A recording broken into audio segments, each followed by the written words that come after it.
Hi guys, welcome to How to Solutions YouTube channel. In today's video, I am going to show you how you can add music to Instagram story without losing quality. Before getting into this video, must subscribe to our YouTube channel and click on the bell icon. So the first step you need to do is to open Instagram.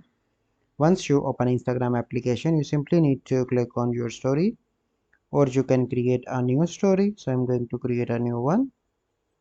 Okay, then you need to click on the three dots in the top right. If you want, you can draw anything or save. Then you need to click on the third option in the top right.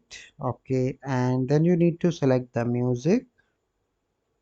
Okay, and here you can add different music, whatever you want. So let me add this music. So this music is now added into my story.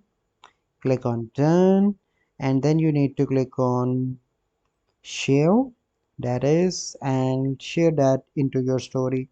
So this is our process by which you can add music to Instagram story without losing quality.